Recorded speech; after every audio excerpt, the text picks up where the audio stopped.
So the very topic, the new media market and maintaining truth in social media dominated societies, it's an important theme to me also, because I see, I won't say a lack of understanding, but there is some mix-up going on, the way we are trying to understand the new reality. First and foremost, we are living in societies which are rightfully named as mediated societies. And we think that we are living in mediated societies since the advent of television. Like George Gardner's groundbreaking article in 1970s, I think the title was Living in the Age of Television or something like that. That was the first critique on television and its impact on human behavior. And then we think that now there is social media, so it's the same thing with different tools. But that's not true. Like what we are experiencing right now is that every action and thought is basically mediated. So the influence of culture, your immediate environment, your heritage, wherever you live in the world is on the decline. Because all decisions are made by the media. We wake up in the morning and most of us wake up and look at their phones and see their WhatsApp messages, and even if they wish to watch some news, they go on social media, they don't switch on their TVs. Some might do that, but not many. Even Netflix is like the viewership of Netflix, most of it is on cell phones. And because of that, directors like Quentin Tarantino are really unhappy because they think that the great movies that came last year were flops because they were cinematic experiences, but nobody was going to watch the movies on cinemas. So they were just watching those on their phones, in the tubes or whatever. So this is, we are not entering into, but rather we are into a world which is dominated by media, and that media is like literally in the palm of our hand. And we think that we use it, but in fact, somehow it's using it. And also the dominance of a single platform has become kind of an illusion. Since I have more time, I'll bore you more. So, or we will get an early tea. One of the two things, if you don't ask questions at the end. So when you get bored, just start scratching your head. But don't do it right now. Like, give me 5 minutes to talk.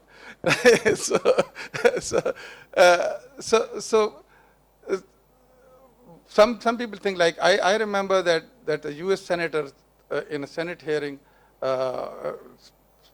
asked Mark Zuckerberg a few years back whether he would take mercy on the US government.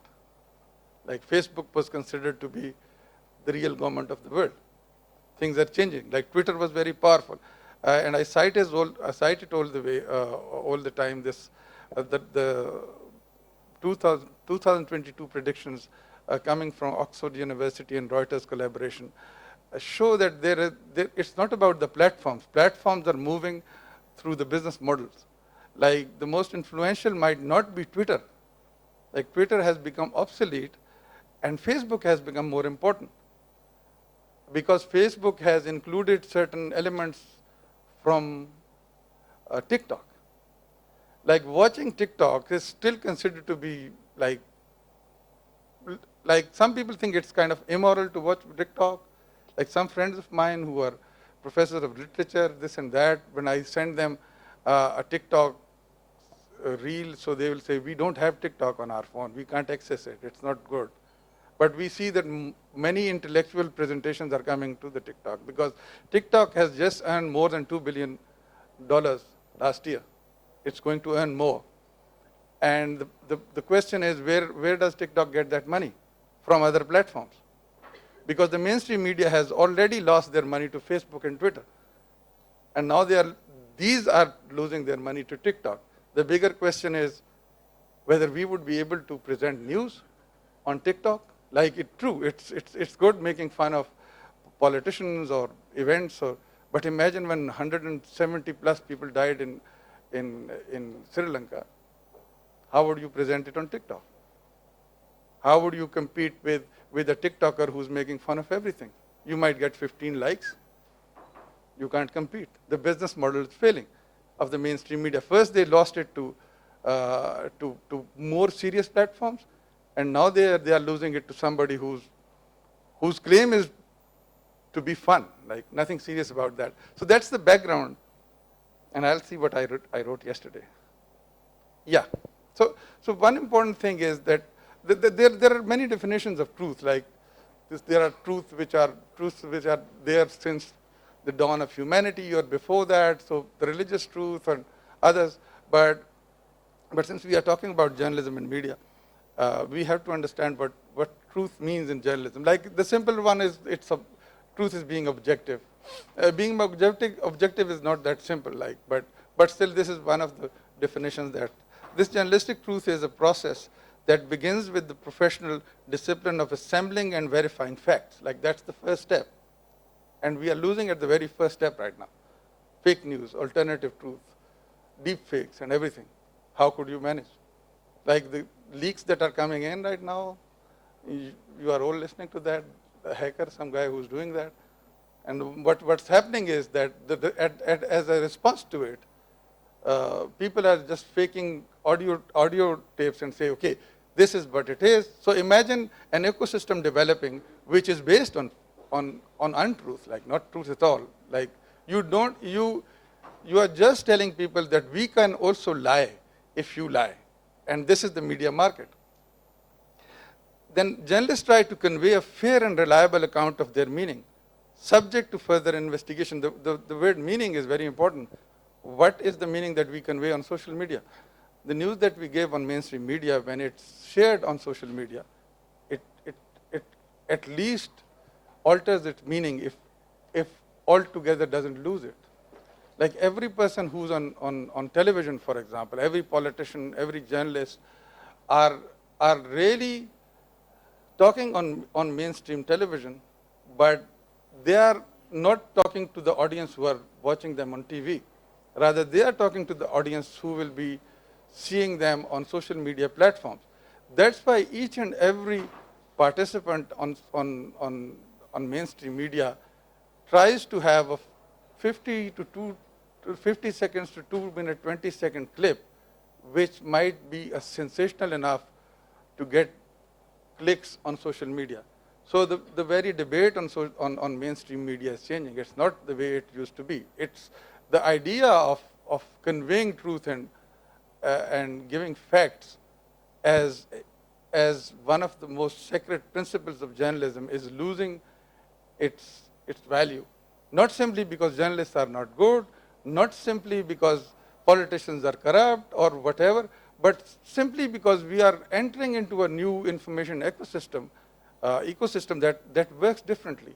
Imperceptibly, we are into that.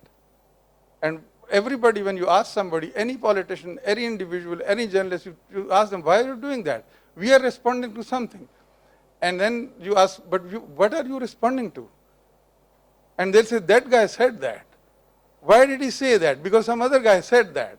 Like it's kind of an unending process going on, but what's happening is that this basic definition of journalistic truth is being compromised without even having a proper understanding of what we are doing.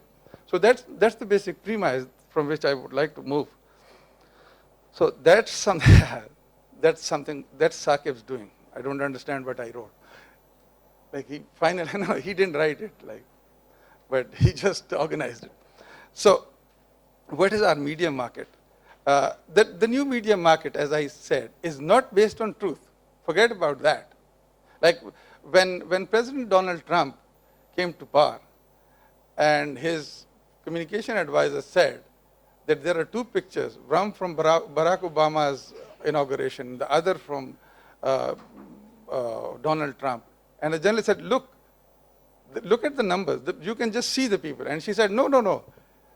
I have the right to my truth, an alternative truth. So we were all complaining, how could you do that? How could somebody in power, the most powerful person in the world, like in our mortal world, the American president is very powerful. We are getting big fans of Vladimir Putin, but but still, the US president is stronger for a couple of years maybe. But now everybody is doing it. Who to blame? Like, I will do it. If somebody blames me of doing something, and I'll just fake my, somebody leaks an audio of me, I'll just fake and I'll say, I can do that. So that's a fake one, although it's not a fake one. But you never know. The confusion that is happening in society is really difficult to understand. So, but it doesn't really reside in journalism, like journalistic or otherwise. What's happening that it's affecting our everyday discourse. And that's where things become problematic. Like if you look the polarization in our society, even you can't, like I don't dare speak about politics in front of family, friends, nobody. Like my brother, for example, sends me a WhatsApp message. And I just like it. I said, excellent. I know it's fake, but I just don't have the energy to go into that debate. So it's not simply happening at the media platforms. It's happening at the societal level, even at family levels. Like if somebody is a supporter of a particular party, you will avoid getting into a discussion with them for the sake of your own sanity and sometimes for your dignity or maybe bodily harm. Anything would happen. Like extremism is just on the rise. It's not simply extremists that we normally name them as, like they have political parties with manifestos that are extremists, and we say these guys are extremists because they have written it in their constitution. No, everybody is just becoming extremist. Better to avoid any discussion at all. I'm doing that. It's healthy. We can sleep better. And the whole media market is based on emotions, biases, and aggression. And that's something that social media does. When we say that social media is the same as mainstream media, it's simply a different way of giving information. That's not true. The very nature of social media, I remember Professor Karen Wagner saying it in 2016, that if you restrict your expression to 180 or 70 characters, it has to be extreme. It has to be aggressive. Although Twitter has made it double, but still it has developed a culture where you have to come really aggressive and strong to just annihilate the argument that the other person is making. So it's emotional. And this is the very opposite of journalistic truth. So our main job as journalists of informing people by giving them facts is no more acceptable in the society because people really want to know what they wish to know. Like that's what they're doing. Let me see what's next. And how does it work? How does the whole negativity works? This is like fake news is the problem, but believing that every other person with a difference of opinion is spitting fake news is the worst of all problems. Like that's what we do. Whatever we say is right. Whatever the other is saying is wrong. And it's happening. Dr. Thank you so much. I just have a question. You said, for example, you were giving your personal example of your brother who was sending you messages and you know that the messages are not truth, but you are actually not responding him. I do. Yeah, but just like you're just liking it or like not actually countering it. Yeah. Don't you think while taking this kind of steps, either you don't want yourself into the debate due to multiple reasons, but you are also becoming a part of the thread of misinformation? Yeah, that's true. That's very true. But you have to make it, like, this is something that we were talking about yesterday. We had a meeting. That one of the major platforms right now is WhatsApp. Like they have just enhanced the number of participants that are allowed in a one group from 256 to 500 something. Like, so you can have a huge group, a huge audience, and people force you into that groups. Like I am into a few groups which are considered to be related to poetry, and there is no poetry at all. It's all politics. And then the admins, when somebody says something that they don't like, they say, please avoid political discussions. And then I left that group. The power of the peer pressure that is there. I left the group and I immediately got a call from the admin. I said, don't you ever sleep? It's 2 a.m. And he said, Dr. Saab, you left. Why? We wish to have you on this group. And I said, okay, it was by mistake. Like, so I said, send me an invite. So that's the problem. Like, exactly, that's how you become part of a problem. Like on this platform, I can just say that it's all untruth, it's fake, this and that. But when I enter to a very a peer sphere, I'll avoid doing that. Many people do that. Like there is an endless debate going on. You say, okay, I have to work, I have to earn a living, and I have to do something. Like I'm sitting home, my wife is just watching a video of a political party she likes, and then she'll say, okay, look at this. And I told her, the last time there was, I said, it's fake. How could it be fake? I said, because we discussed it. We discussed it in the master class. On that very day, we discussed that very video. And I said, because we just discussed it in the fact-checking master class. She said, no, it's not possible. People are like, yeah, but that's true. That's how the whole social discourse is becoming. Like there are either guys like me who will just avoid conflict, or many who are engaged into that. And you look at this, and the other day, a former student asked me to speak on, what was the day? It was Teachers' Day or something in Peshawar, so it's a Peshawar television channel, and I spoke, and I think somebody didn't like it. But there were others who were responding on my behalf, but they just deleted whatever somebody said about me. But I knew that somebody was really angry because what I said, because they said that whether political involvement in universities is right. I said it's wrong. And if you kill the student unions and then you allow them, then you allow politicians to get into the universities, stuff like that. It was harmless to me, but not to many people. So what we are having is, we look at the previous models, and that's the normative shift basically, like controlling the discourse, censorship, state power. If you read George Orwell's 1984, that's what he's looking at. Like he's saying that the job of a government, like this is how governments function. They control the discourse. They censor whatever you say. Like they make you believe things like one of those. I don't know whether it's Animal Farm or 1984. I think it's Animal Farm, where one of the animals say, but I agree to all that you say. And he said, no, that's not enough. You have to believe in it. Unless you believe, our job is not done. But that was Orwellian. That was the Orwellian word. And then we come to the power of collective ethos. Like Huxley's The Brave New World. And there is this quote, but I do not want comfort. I want God. I want poetry. I want real danger. Look at Twitterati. They want real danger. I want freedom. Their definition of freedom. I want goodness. I want sin. Like I would do whatever I wish to do. That's the new world. That's the brave new world, where everybody is doing whatever they wish to do. And the journalists are at a loss. What should they do? Whether they should be part of the herd and do the same, or there is a possibility to remain attached to the reality that is really there, that's objectively verifiable, that gives all sides of the picture, because nobody wants it. Sharafuddin.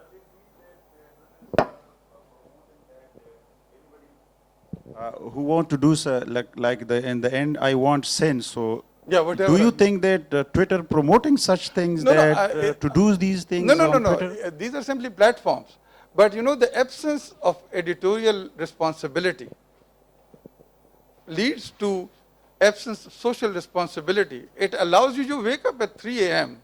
You have nothing to do. You are having the worst thoughts of your life, and you just go to any social media platform and say, that's the truth. And somebody said that's wrong, and say, why is it wrong? It's 3 a.m. guys. You are sleepless, but you start a debate and you engage into it. People are doing it all the time. So it's not the platform itself, but the opportunity to be a publisher, to be a writer, or to be you can just post a video of you in whatever condition you are. Platform will allow it. Your social norms can have a good sleep. You might regret it in the morning, but by then there is already too much engagement. And you stick to it most of the time, because this is what you said. It reminds me of Aristotle, not Aristotle. Who was that guy? Who was Plato's teacher? Socrates. So Socrates never liked to write because he thought, he only wrote a poem. And he thought that the problem with writing is that you become a slave of your own words because you try to defend them all the time. This is what's happening. All of us are publishers. Like we publish and then we defend it, irrespective of the fact whether we agree to it. But in a spur of a moment, you start a debate and it goes on and on. Yeah, that's what I'm saying. You are allowed to do what you wish, but your wishes are moderated. In the first one. It is living in a community of thought, a world of shared activities. Huxley's world. Like the first one is basically George Orwell's world. Like the one we are still citing. When President Donald Trump became president, 1984 sold 1 million other copies because people wanted to read. People thought that somebody has already predicted what this guy is going to do. Let's read it. But that's different. Like state moderates your worldview. The next one is that the community norms in Huxley's world overpower you. Like you say, okay, this is what I do. I debate and I give my own opinion, whatever I wish. Where are we now, right now? The personal dystopia created by the power to create one's very own echo chamber, the power of personalization or gated communities which can diminish individual freedom and endanger self-government itself. That's the world we are in. Because on social media, we have this power to control who responds and in what way. You will be increasingly seeing Twitter debates where when you try to respond, they say, no, the response is restricted. So the guy decides to allow people who will agree to him or her, and that's the way it goes. So where is freedom of expression? How would it lead? If everybody is having their own echo chamber, there is no possibility to having a free and fair debate. It's a thing of the past. Yeah. So information provision is basically how. One of the main questions is, and this is something many people are asking. Like politicians are saying, I hate to say that, but our former information. How many former information ministers did we have in the last 4 years? Kind of many, I think. Like they were just. Yeah, Fawad Chaudhry, to be specific, said in a university that why are they teaching this mass communication journalism? The media industry is going to die anyway. Like what he was saying was harsh, but that's also a reality because the media is dying. The mainstream media is just on its retreat. But many people say, but what will just happen? Because if we won't get information, we'll get information from Twitter, from Facebook, from other platforms. So I won't speak much about the public sphere because our dear friend and colleague, she'll speak. Britta Patterson will be speaking about that. She has specialized in the public sphere. So I won't touch it much. But it's Habermas' concept of the public sphere, that for a democracy it's very important that there is a place, not physical, like not the public square, but a public sphere where people can discuss freely. So that public sphere dies when you don't have mainstream mainstream media, because that platform, no matter how divided the mainstream media is, the counter argument is always that look at the media, they are polarized, yes, but they still are responsible. You can't make an individual responsible or a group of individuals who decide to start a campaign on any social media. You can't make them responsible. They say, this is our opinion. Just leave the group. Don't comment if you don't wish to be part of it. But on mainstream media, no mainstream media can say, okay, you don't like us, leave. They can't, because in principle, that's their job. Their job is to be responsible, no matter how, I want to use the word corrupt, but how polarized they seem to be, they are still responsible. And we'll only know, God forbid, if it's not no more there, we won't have any public sphere. And Yeah, does the social media dominated discourse create a public sphere? No, as I already said, because there are echo chambers. So you just want to listen to what you wish to listen to, and you just leave all of those out who disagree with you, because that's your right. On social media platform, there's no sin to do that, by the way. Like if I say it's wrong, it's not wrong, because you say, well, this is my Facebook page, this is my Twitter page, this is my Instagram page. I don't want any disturbance. I just want to discuss these things with people that I know who don't agree with me, but who are not too aggressive towards me. Fine, it's your right, but that's the difference. That's the main difference. It doesn't. It creates cyber cascades. Like it's like everybody is just dead within those cascades. Like all the groups are dead because they don't allow any fresh breeze coming in. And it assists polarization entrepreneurs. And imagine what kind of campaigns are being most successful. Are you scratching your head? No, that's the end. So that's the end of the first step. Thank you. Do it if you want. Okay, not yet. Okay. All of you can do that. I'll just leave. Okay.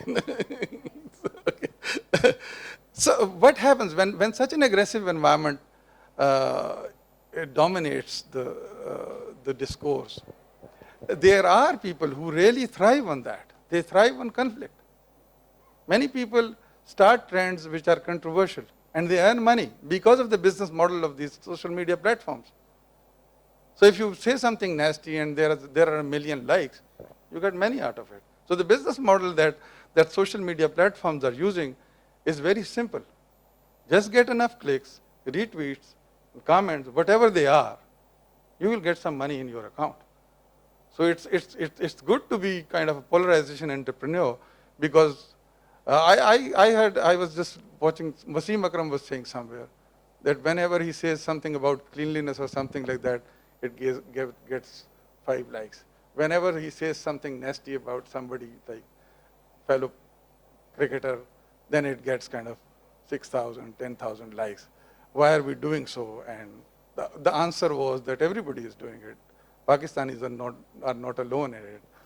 We might be stupid, but we have other people too. One thing I've noticed that there are many journalists who come on the mainstream media as anchors and they have their shows daily.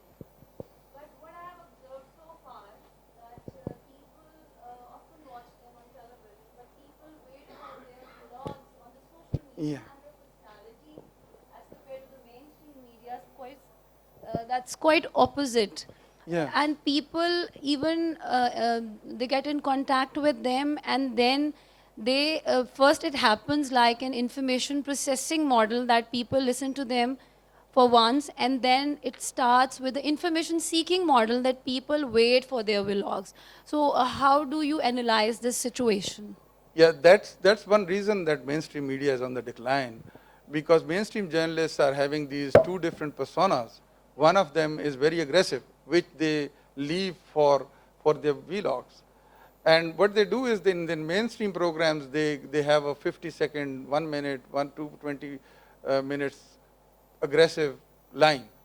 And they take it and they've started from there, and then they go on their vlogs. This is one big problem, because I'll come to it at the end, but I think it's very important for media organizations to make sure that their working journalists keep their social media presence in line with their mainstream media presence, because that's harming the mainstream industry. Because instead of using social media as a tool to gather information and to seek truth, it's working otherwise, because you are using mainstream media to become an influencer, as they call them, on social media. As well to earn money.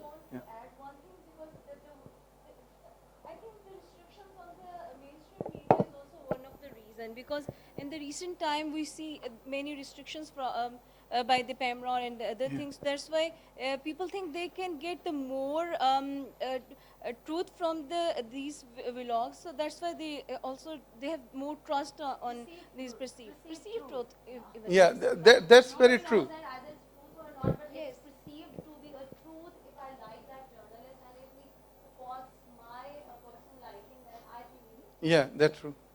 That's, yeah, that's true. That's very true. Yeah, please. Doctor, in my opinion, the model of both both medias are very different from each other. Yeah. Actually, this is the fault. Once is very popular on the mainstream, he or she thinks that he may be popular on the digital media. This is not actually the true model. Yeah. So, in my opinion, what is your say on this? How would we define that we should design a digital journalist and a mainstream journalist? Yeah, it's really a difficult question to answer because I remember a couple of years back, like 7, 8 years back, I was invited to the Global Media Forum in Bonn, and I went there, and this was this Egyptian movement going on, and this guy who used to write in Arabic, he was killed, but his counterpart used to live in Germany, who was uh, naturally doing the English version of the blog. And we were on the same panel, and we discussed citizen journalism. And at the end, we said, no, citizen journalism is not journalism at all. Everybody agreed. And imagine saying this right now. It's very difficult. I think it's really difficult to make it to differentiate between those. But I think it's very important to have this awareness of impact of social media. When you go on social media and you go unrestrained and you are a journalist, like it will harm the mainstream media industry. And the mainstream media industry is not simply a money-making machine. As you said, both of them have very different characters. One is emotional. Like some people say that, okay, how to deal with fake news? There's no way to deal with it, honestly, because it's on the social media. There is an audio, for example, a video or a picture, and you give documentary proof. Try it sometimes, and you give them a document. Here is the truth. Nobody will like those documents because the emotional value of that controversial content is worth more than the truth that you offer. So if you don't have mainstream media, the only way to halt the advancement of fake news, alternative truth, like deepfakes, is to keep mainstream media alive. And keeping mainstream media alive, one of the most important aspects of it is that journalists remain attached and committed to journalism which is based on truth. The moment they deviate from that, they add to the weakness of their own institution. I have a question. Yeah, please. So now today we see that there are different news taken from Twitter as well, currently running on mainstream media. So how do you see that? Because now the news are also taken from Twitter. Yeah. There are different tweets as well of politicians. In the beginning, Twitter was a good tool for international journalists because the international journalism, earlier it was very prestigious. Any university, any journalism department would display the names of international journalists they have produced. But then, because of technology and all the advancement in science and also global political interests and also embedded journalism, the importance of international journalists decreased, and also the financial problems that big media institutions had. So mainstream journalists, international journalists had to compete for space. And for that very reason, what they used to do is that they used to tweet parts of their findings, not the full story. And when it was liked, like if you make a statement which is about a story that you are writing, and there are kind of 10,000, a million likes, your editors back home would just see and say, okay, this thing is popular, so we should have that. But the practice was giving factual information. What's happening, what you said, is basically people are starting trends on Twitter or any social media platform and then making news out of it. And I was critical of that for the last many years, even BBC, for example. Like, I thought that this was bad that you do a story on Twitter trends. Like, you say, this is what's happening on Twitter. No, guys, because you are making the choice. You have to present facts, not trends.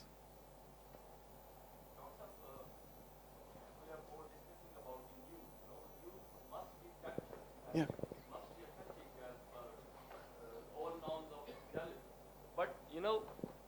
what tactics the journalists who are working on mainstream media and they are running their very successful channels on YouTube as well, what they are doing, they are mixing that news with the views. I mean, when you say that these are my views and you're not telling the people that this is not, and everybody is so saying that my sources are more authentic and he is not presenting those sources anywhere. And moreover, when you say, when you're talking about the trends, now trend can be anything. I mean, my views and my wishes can be my trend. I mean, remove that person, I don't want that army chief, that also can be a trend. Yeah, anything. Yeah, it's like, it reminds me of another incident in Peshawar. For example, in Charsadda, where I come from, there is a huge shoe market, like Charsadda chappals that we wear. It comes from my area. So I saw 4 different kind of news packages on 4 television channels. And there was a buyer, there was a seller, and there was a guy who was commenting on the market. And there were another one too, like 4 guys. And I looked at these 4, because all 4 of them were my students, and they were working journalists. So they went to eat fish, like there is a nice fish market in Sardariyab. And they said, okay, let's make a package. So what they did was that they changed roles. So on, I think it was on Sama too. So the guy who was working for Sama became the reporter. In the other one, for Mashriq TV, that guy became like a customer. And the Mashriq guy became the reporter. So they did that. Like that was kind of an innocent way of just making a good day and also doing your story.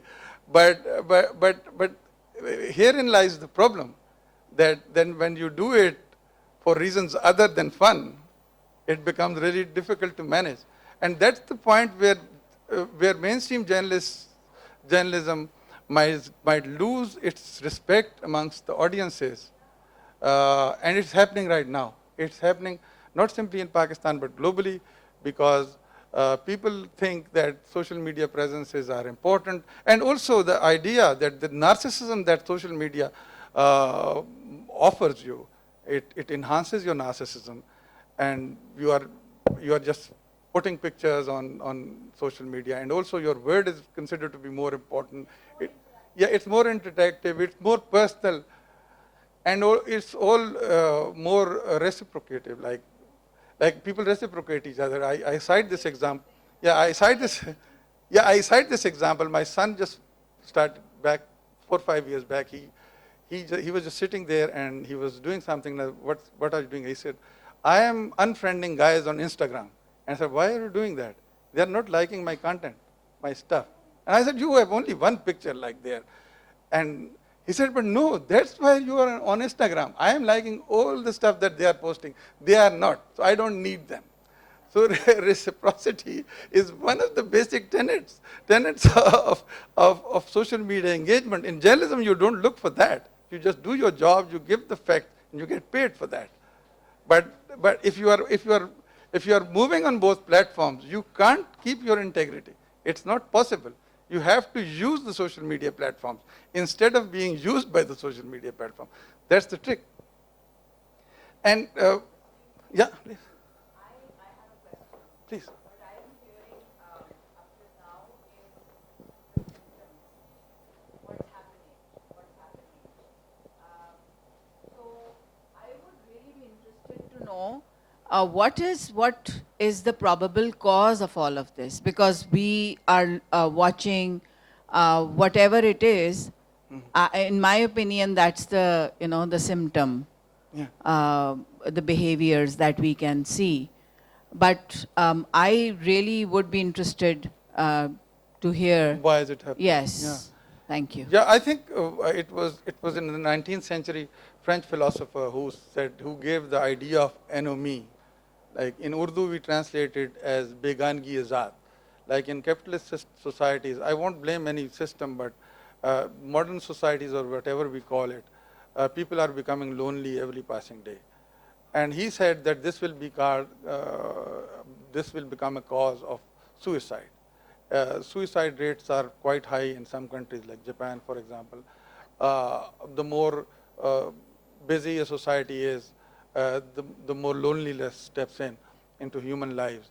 And I think there is this question of validation. Social media offers validation or completion, not completion, but a sense of completion of your personality. And that's one of the basic drivers for everybody. Like for journalists, it becomes very dangerous because a common social media user who's not a journalist, that validation doesn't harm anybody else. Like it might, but it's not a direct harm to anybody else. But if you are caught in that whirlwind where you wish to validate yourself through your work, and your work is basically telling the truth, irrespective of whether people like it or not, it becomes problematic. And I think we are looking at one of the most difficult ages in human civilization. I don't know, there might be many others before us that we don't know of, and many others to come. But I think this is one of the biggest problems that people are somehow finding on social media platforms, finding validation of their personalities, and they think that their personalities are complete. That's why at times really you know people on social media, and then you meet the person, and you can just you have to add a few filters to really recognize the person. Okay, this is the guy. Like, but it's an innocent way of representing yourself. But in journalism, it becomes kind of very difficult to manage, because if you are like in any other profession, it's really interesting that one of these, I had that video and I thought I'll show you, but I didn't bring it in. It's a small video on a television show, on a celebrity show, where this famous British singer, he's a young guy, and he speaks about social media usage. And he said, I post only my promotional videos on Instagram. And whenever I see somebody posting their pictures, and next to him was a woman who was a famous model sitting. And he said, when I see somebody posting their pictures regularly, I feel sorry for them. And he said, because he's a young chap, and he said that because I think that this person might be grieving. Like this person is in a quest to validate themselves, and it's a problem. Somebody has to come and help. But we are all in it, like all of us are doing it. So I think therein lies the whole problem. For us, it becomes difficult because that's our job, basically, to present our work. And especially when these vlogs, when we talk about vlogs, you look at the presenters, like they are really well dressed and kind of presenting themselves and having certain voice tones. These tones are not allowed on mainstream television. You can't shout on mainstream television. You are not allowed to do that. It's against the etiquettes. But yeah, that's true. That's true. Like that's the problem. Yeah, yeah. Yeah, that's true. It's theirs. I was asking, shouldn't we accept it as a collectively, as a transition phase or an evolutionary process? Yeah, a thing will find its way, their way eventually, and social media would be the. Yeah. I'm seeing this on TikTok. Like it's evolving. During the last year, it has evolved. But I hope that it's a transitional phase. Our involvement as journalists into that whole business of what should I say, of presenting ourselves, the other self that we wish to be, is really creating problems. But I agree. Let's hope it's a transitional phase. Like, but the pessimism comes from looking at Twitter. It's there since many years, and it's not changing. Like it's as aggressive as it was, and it's like polarized. Social media presence is very much important for all the journalists who are working even on mainstream media. But the problem is this, that when we talk about mainstream journalists, when they go to social media, they still have restrictions. They cannot express their emotions as they want to express, because they have to follow their honor's tagline. They have to follow other pressures, because otherwise their jobs are at stake. So I think we should keep this thing in mind that they do have restrictions when they go to social media. So they cannot express themselves as freelance journalists or those who have their own YouTube channels. There are so many other people who can express their emotional aggression, or they can, they can do whatever they want. So I think we need to discuss this element too. Yeah, that's true, but the amount of liberty that they are already taking when they go from mainstream platforms to, like a famous journalist on, I remember Imran Khan's march on Islamabad. He woke up in the morning and he was just moving through the streets of Islamabad in his car, and he was saying, kahan hai log? And somebody just wanted, I really respect him a lot. And I was saying, why are you doing that? This thing is going to happen in the evening. Like, good or bad, what you are doing is you are using your right of having a personal publishing, like broadcast platform. But as a journalist, we all know that this is not the right time to cover it. You should wait till the evening and see what happens. Like, these are the kind of things, and it's on all sides of the divide. Like, it's not simply like famous political families, like OB-Vans and stuff like that are waiting outside their home. If they ever come out and they see a glimpse of them, it's like paparazzis doing political beats. Whenever they come out, we see they wave their hand. It's like, like things like that make you really unpopular and untrustworthy, by the way. Yeah. Okay, so I think I'm just going to share an opinion. Social media, as we are talking about, is spreading the concept of perfect body images and perfection. Yeah. That in itself is a serious thing, because people can't match up to that perfect images which are manufactured actually. And then what ends is that they end up in depression and anxiety. Even about the journalists, like ma'am just said, that's perfectly true. But again, even the journalists now and all the media persons and anchors and analysts, they're trying to keep alive on social media. They want to keep in touch with the fans and with the not the fans, the audience particularly, so that they can have more screen time in itself. They have more popularity. So this is actually social media, particularly all medias, but social media gives a one-on-one impact to the audience also. So I think the idea that it generates the demand and desire to be perfect, perfect couple goals, perfect images, perfect bodies, all this is leading to a lot of problems in the audience also. Yeah, that's true. Like on Father's Day, some fathers never like being photographed, and people drag them and just looking at you with my father. And father say, just let me go.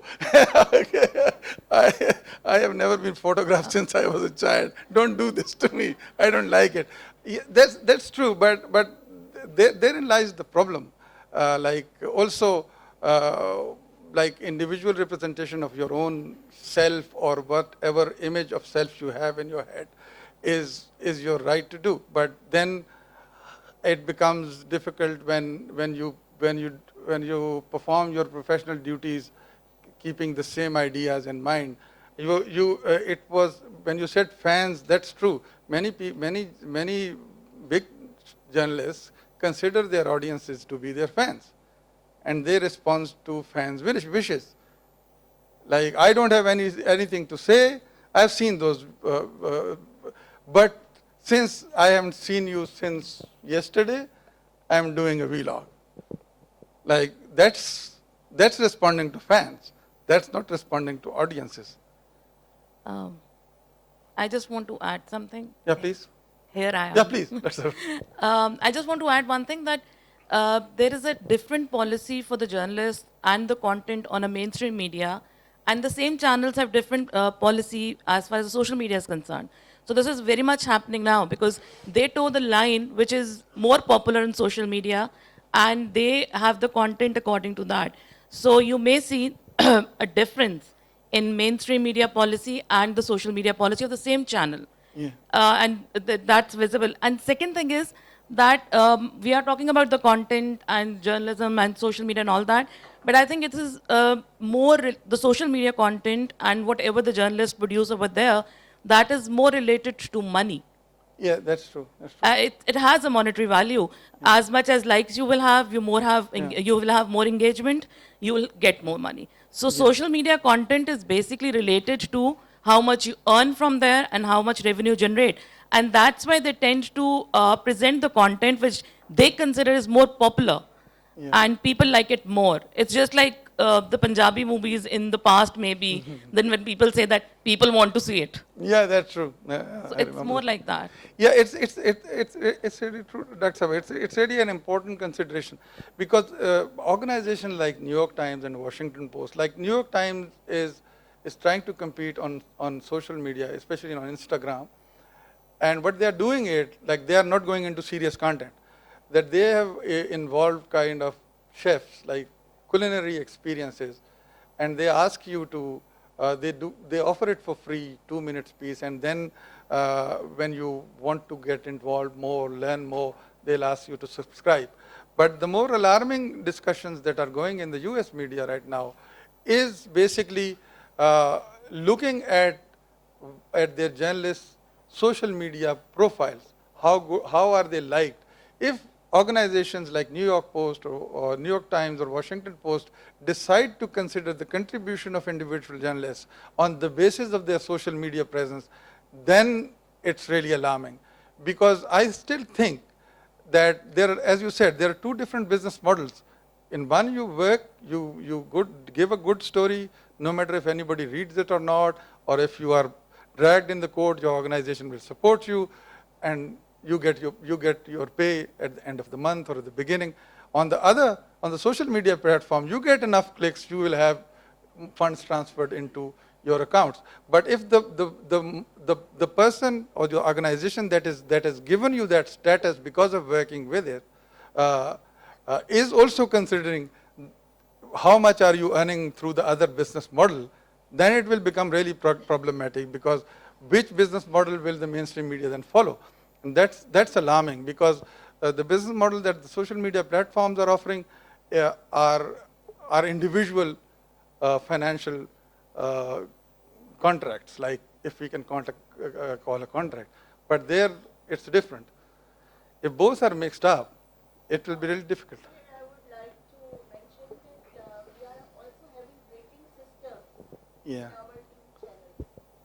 And we are also looking at this thing that in our talk shows, if there is a hot debate, hot talk in the talk show, the rating will go higher. Yeah. And people will be watching more that content, and they will be more, considered important. Similarly, in our dramas, the same business model is there. I'm not talking about journalism here, but I am talking about the other contents of the television. Dramas are there. They are, again, so many sensational, so many, emotional and different sort of subjects are being introduced in the dramas. So rating system business model is again there also, which is not according to the quality and responsibility and the other ethics of the mainstream media. Yeah. So I am pointing out a thing here, that is that our TV talk shows and our TV dramas and our TV commercials, they are also having some business model like that, Yeah. which is not based on ethics, based on quality, based on something like norms and values of the society. The same thing which we are talking about, the social media, that is also going on in the traditional media. So we have to also see that business model there. Yeah. So that should be addressed. Yes, it's really interesting, the rating system. Yes. Like one television channel, when it was launched, it got high ratings for their television shows. And then after investigating the fact,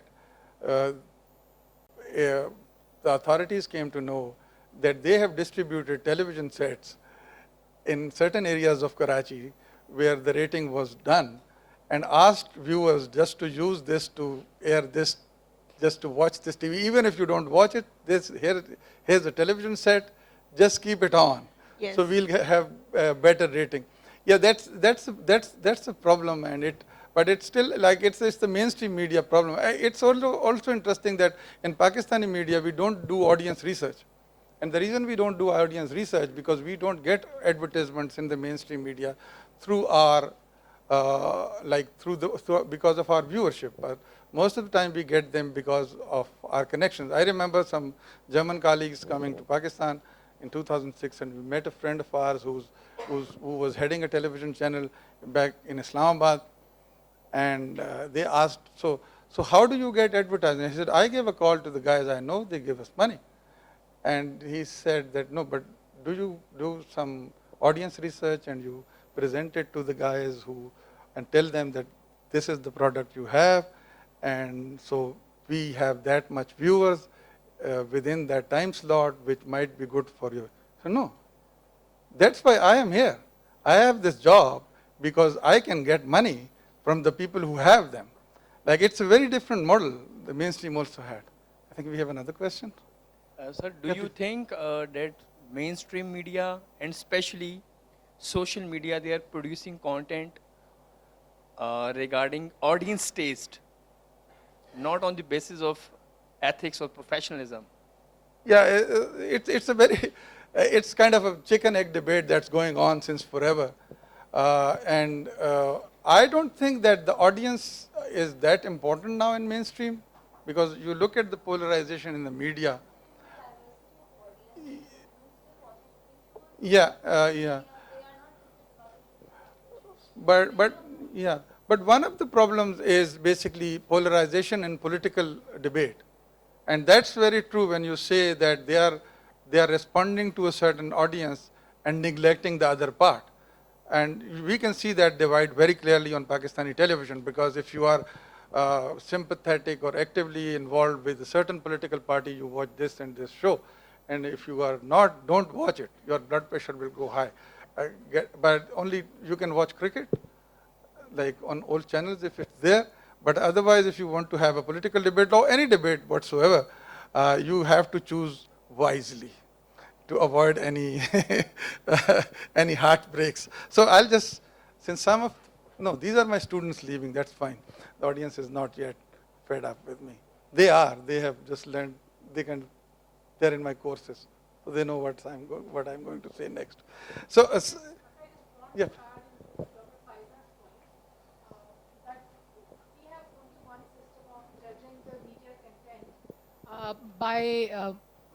By this rating system, so-called rating system, because I don't believe in this rating system. I think so that it is not proper, appropriate. It's a bias system.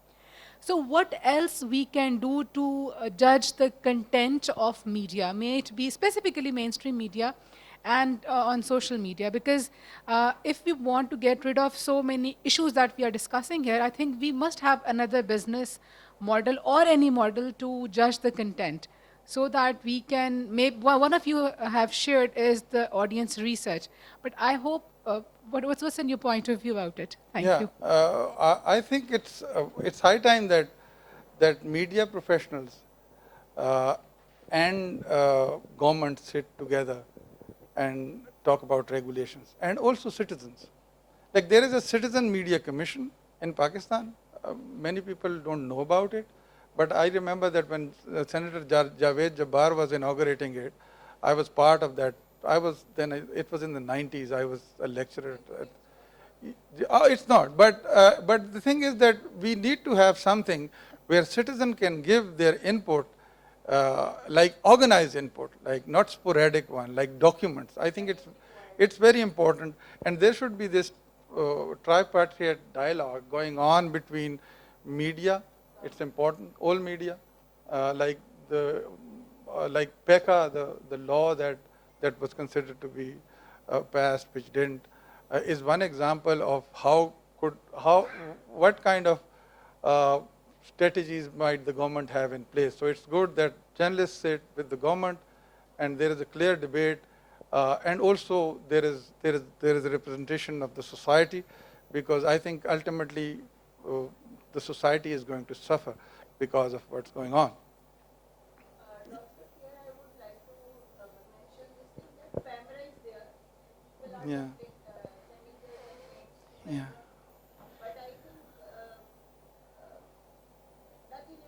Yeah.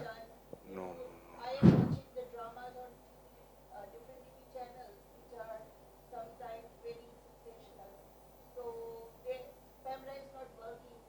Yeah. Yeah.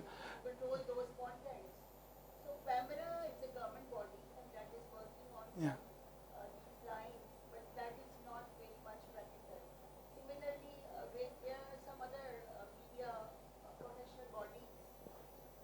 Yeah. Yes. Yeah. Yes. Yeah, by constitution, I think PEMRA is a better body than the laws that are there for the print media. But the problem, and I have discussed it so many times with Chairman PEMRA whenever we meet, not this one but earlier, uh, that PEMRA should be more proactive instead of reactive. Like you complain and they follow up. I think it's more involvement from citizens again, and also with the media, with the mainstream media is important to have a regulatory framework that is really useful.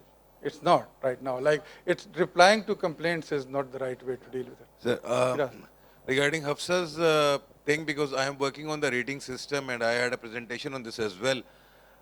Even that's unfortunate that one of the media group is now owning the rating system in Pakistan, and even they are a stakeholder. I'm not naming them, but they are own the rating system in Pakistan. Initially, it was based on just people's meter, but now they have expanded the numbers to 3,000 to 300,000. Now in the rating system, they're also taking your digital media presence, your viewership over there. There are many digital cable network, for example, the Storm Fiber, the Neatel, they are also releasing their data of ratings. The PTCL has also the system as well. So now the size of the rating is 300,000. And out of the 300,000, the company is actually taking 3,000 just as a sample piece. And sometimes it's more about the people's meter, sometimes it's more about the digital cable, sometimes it's more about the presence of social media. But that's actually, they have their own mechanism of AI system, and then they are actually finalizing the rating. So if you just consider and go and check the ratings of a couple of channels, there are channels who are based there on the rating system of the people's meter, particularly there are more rating system in Karachi. I'm sorry I'm naming them, like Uptak and News One, they were getting more ratings. But when actually the sample size has been increased and they have added more social media presence and they have added actually the other system into this as well, they have decreased. Now they are very low in the rating system as well. About the Dr. Faisal said, I too agree with the PEMRA system, because I, being a regional head of one of the channels, do appear in many of the hearings in the PEMRA as well. I'm sorry, sir, but like they are more politicized, and like they are, even it's a semi-government organization, but they are actually working on the directions of someone else. Like I am heading the hum over here, so regarding the dramas, I do appear over there. The people have a lot of objection. But in whatever the PEMRA is actually taking action that more based on the people's complaint, either these are realistic or not. But initially having some grudge on the channels, they do call them. And like they are also issuing the fine. So, but like whatever their biasness, that's, I'm not agree that they are not biased. Whatever most of the notices they are issuing, that actually on the direction of someone else. Yeah. Thank you. Yeah, that's true.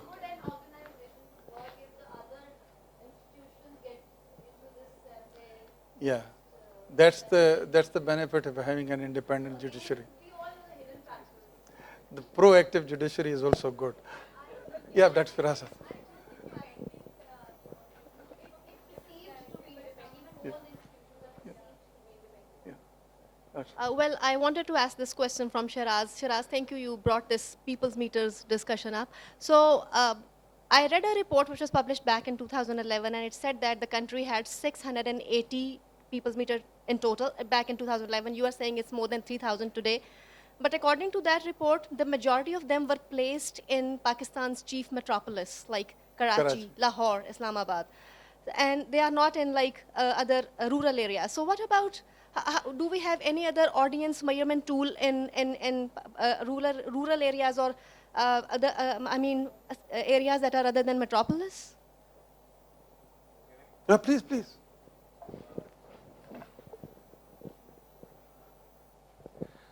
Dr. Saab, I have a presentation on the third day as well, so I will add the rating system into this because I have a lot of charts.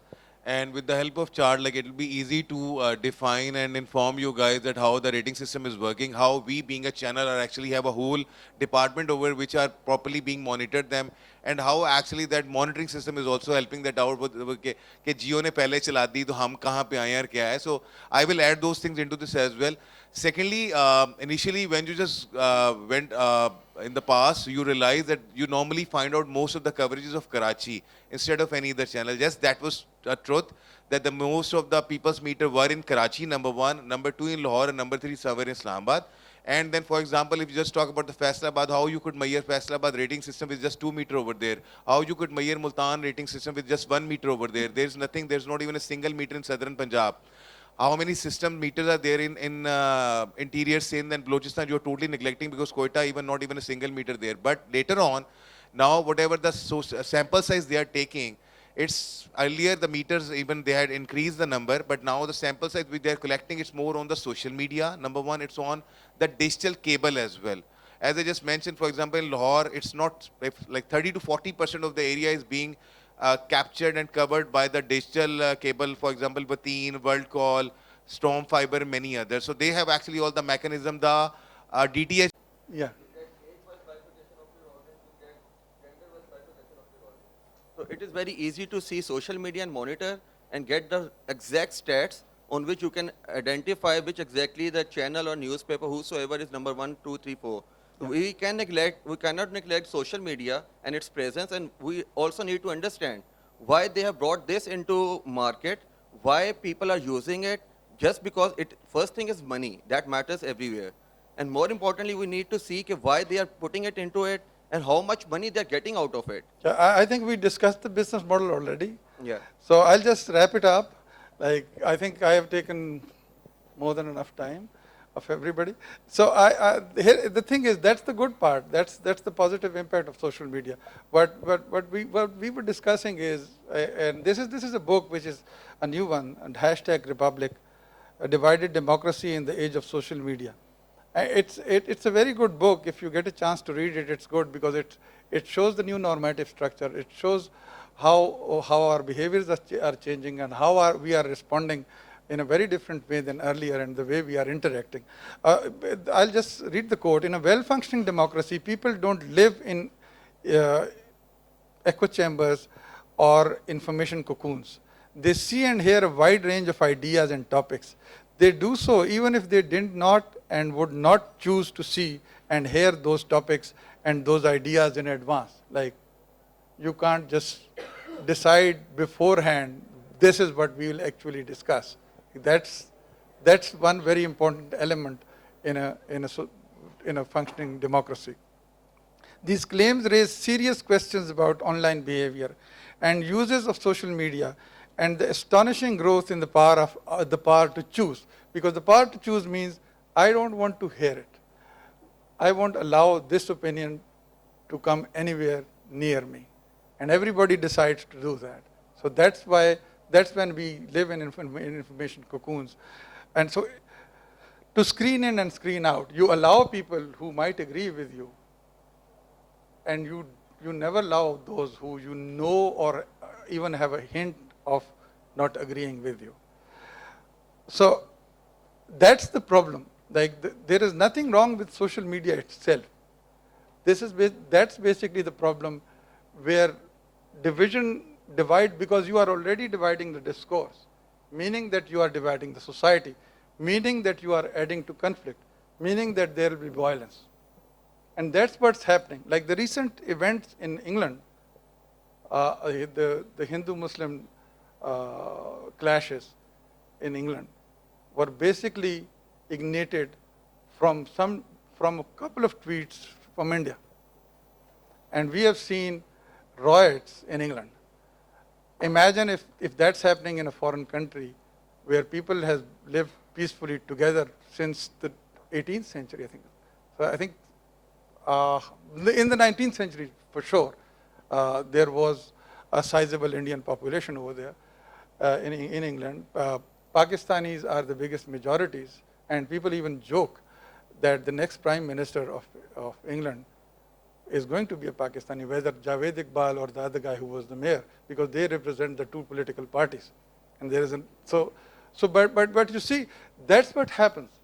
And it's going to happen increasingly, like it's going to happen every now and then, because of the very nature of zoning in and zoning out people. For a healthy democracy, you have to break those cocoons. And that's the very reason, because when we talk about the whole structure, it's not about a text or picture or an expression. It is not the question of a platform or a certain style. This is the way you speak. You shouldn't speak like that. It's about the way you form that debate, the way you develop the discourse. That's important. And we have to rethink, because we just jumped into it, I think, the new platforms and the new discourse patterns without considering it. As one of you said that we would like to have it as a transition phase. Yes, but it's only possible if we reflect, if we rethink the way we are approaching those platforms, the way we are packaging information.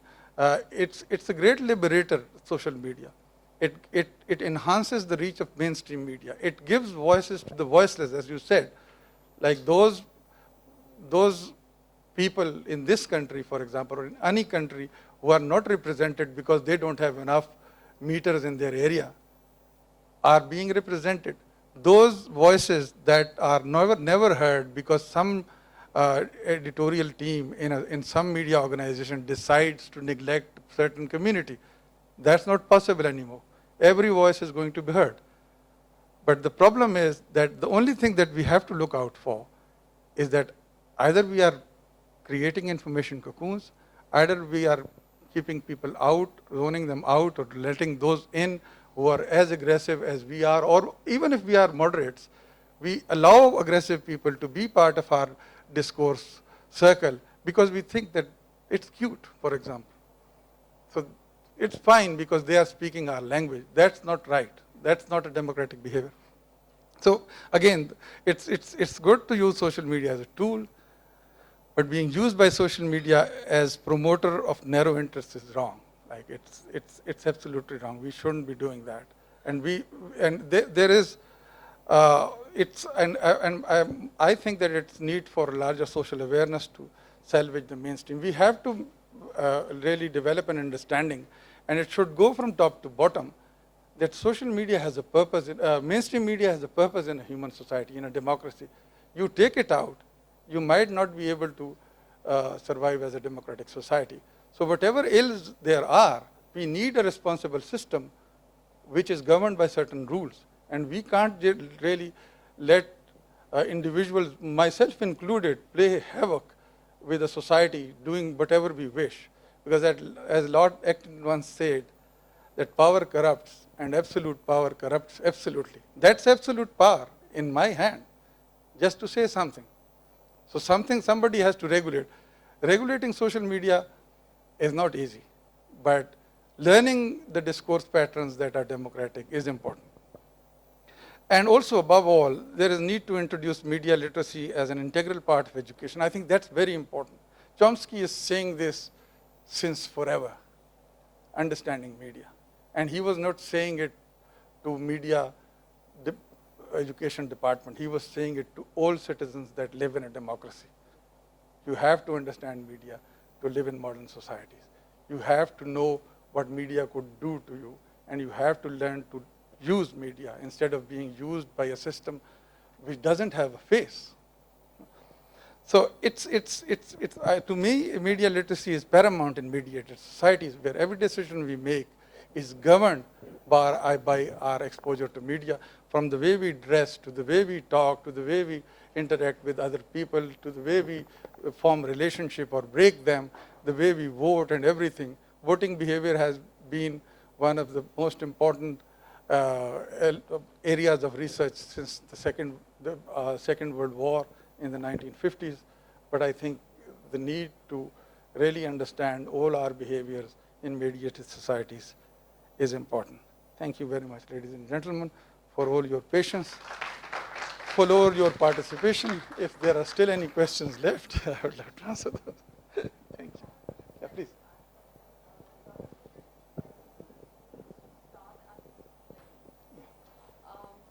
young children or adolescents, they have access to mobile phones and obviously to the internet and to social media as well.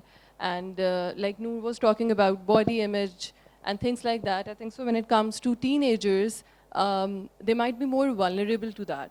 So media literacy at the school level is very important. And one more thing with which I agree to you is that it doesn't have to be about media students. It has to be about everybody. So here, I would also like to tell that at UCP, we have started this initiative of a media literacy program that we've been running from 2 years, where we select students from different departments, and it's interdisciplinary. And they come and we teach them about deep fakes. So we have instructors from the IT department, because deep fake is something that is not directly related to our department. But we basically try to inculcate the concept of information and media literacy amongst the students. So it's a very small group of 50 students, and I don't know how much the impact would be, but it's just it's a start to realize our responsibility in inculcating the skills that are important to differentiate between what is true and what is not true. Yeah, thank you. No, it's a very good start. It's not about numbers. It's about initiatives, and we all should think about it.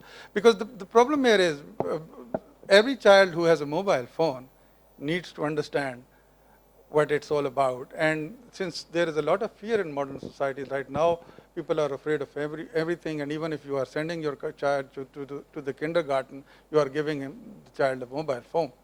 And you say, okay, you call me if there is anything. You call 911. So once you give it to your child, you should offer the understanding of how it works, because they start using it at a very early age. So I think it's very important from the very, and it's also good that if children are exposed to it before the age of 7 or something like that, it will become part of their personality, and they'll grow up with an understanding and with an eye for how to deal with media. I don't want to overburden children by the bags they are carrying are enormous, and I fear stunted growth of children in a few generations if they are carrying those huge bags. But I think some level of understanding, which is also interesting and funny, to give them the realization of the mediated societies is good.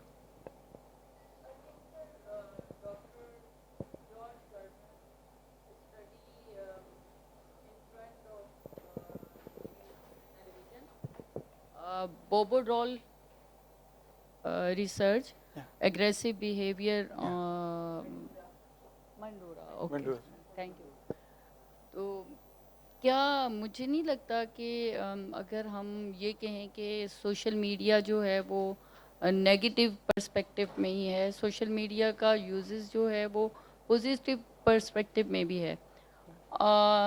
जितने politicians हैं उन्होंने election campaign जो है voter behaviour के लिए Facebook, Twitter, Instagram सबका इस्तेमाल किया. 2013 एंड 2018 का कंपैरिजन करें आप तो उसमें सोशल मीडिया जो है वो मेरा ख्याल है कि एक पॉजिटिव इमेज बिल्डिंग भी है सोसाइटी में. नेगेटिव के साथ अगर हम depend on uses. Yes, I totally agree. It's true. Governor's work and Bandura's.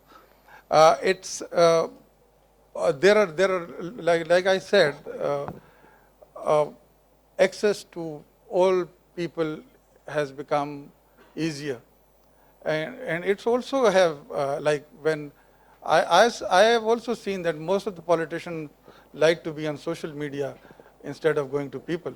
Like most of them, when there were floods, so politicians were just posting on social media and making their feet dirty in the nearest possible pond and having a clip of that. There is nothing wrong with social media. I consider it a great emancipator, I think. Yeah. True. So I just wanted to say one thing, that in today's age, in the age of digital media, media literacy particularly is not only about how to use media and how to be efficient in using it, but it's also about understanding the impact it has on your mind. And especially children, like ma'am also said, it was like social learning theory also suggests that, and George Gribner cultivation theory, the more impact, the more you watch, television particularly, or now in today's time, the more screen time you have, the more impact it has on your mind. And the impact can be huge, it can be, of any sort. So we need to also, parents and also society wise, and like, Tabina just mentioned that they have a special course for it. It's very nice. I mean, you need to understand the impact it has on your mind to control it in the best possible ways. Otherwise, it can cause great damages. Yeah, I just have to say, the cultivation hypothesis has a historical significance. It doesn't have a practical significance in the present day environment. The reason is that the ecosystem that we are living in, the information ecosystem that we are living in right now, is very different from the one which Governor was defining. Like, nobody is sitting in front of television, and it's also the question of identity, which has become very fluid. Like I always say that it was Khalil Gibran who once said that our children are not our children, they are children of the future. But that's very true right now. Like, you are following a faith, for example. Like, I grew up in a society where faith was important, and particular faith was important.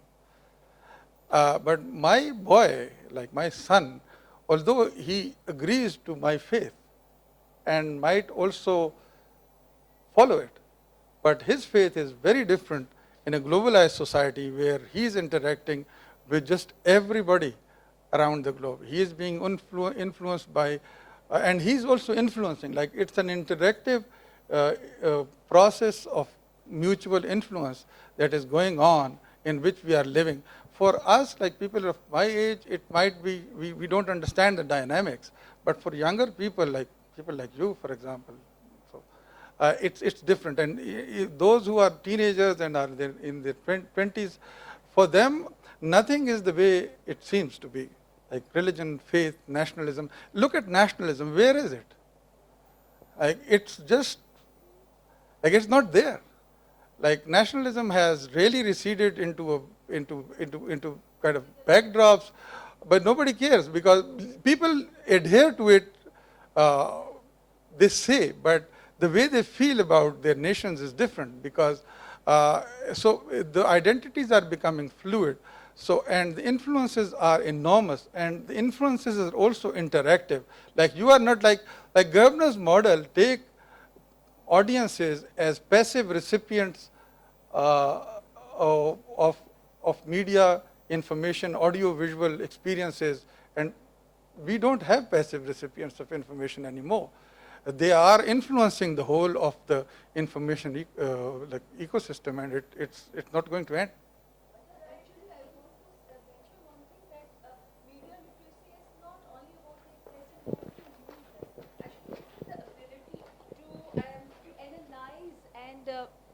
Analyze and evaluate the messages we receive from the media.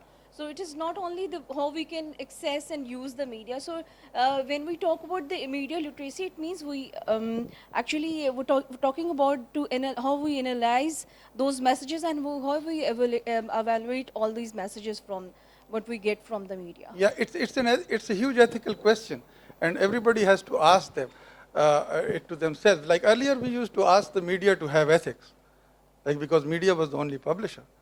But now we have to ask these questions ourselves and decide what kind of internet ethics or social media ethics we need to follow, each and every citizen.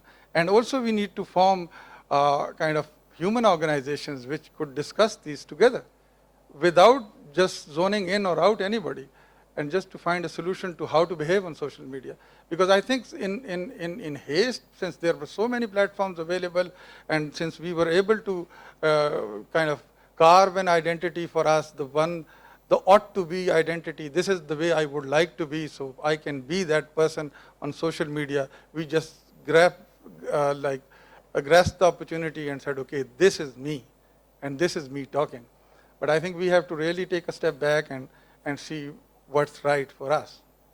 Actually, there's just one thing that I picked up and I would like to share, that there were two words used. One was control and one was influence. So I So I just felt that we are talking about media literacy and we are using words where we have assumed that the person or the audience we can control or we can influence. So the audience is like a bobo doll or a puppet already in our minds. So I think that is something that we need to be aware about, how and what words we use. I think that is the basics of media literacy, perhaps. Yes, thank you for that. Like, I think the fluidity of identity that's there, and also the fluidity of influences with nobody knowing who's influencing who, is basically the problem. Basically, the confusion that we have, that we really are confused most of the time, and the concept of right or wrong that we carry with ourselves. So all of these things are not allowing anybody to control anybody. Like there might be an illusion of a control, and that there might be an illusion of influence. Like when we say influencer, we mean this guy. Like the British government had decided that everybody with a following of 10,000 is considered to be an influencer. So that's the number. So almost everybody is having more than that. But that influencer might be influencing a moment of your life, and then another influencer. You might be an influencer yourself. One of the biggest challenges of our times is basically to understand human behavior within this fluidity. Right?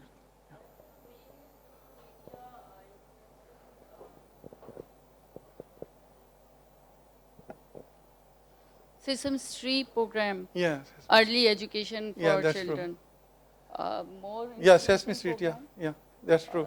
It was supposed and, to. Broadcasting radio program Meena ka radio, Meena ki Duniya. Yeah, that's true. Discussing all teenagers, girls issues. Yeah. I think so, influencing Yeah. and controlled media. Rachel, would you scratch your head? It's noon. Okay. Ladies and gentlemen, thank you very much for your patience and all your interaction. Honestly, I learned a lot. And thank you for being here.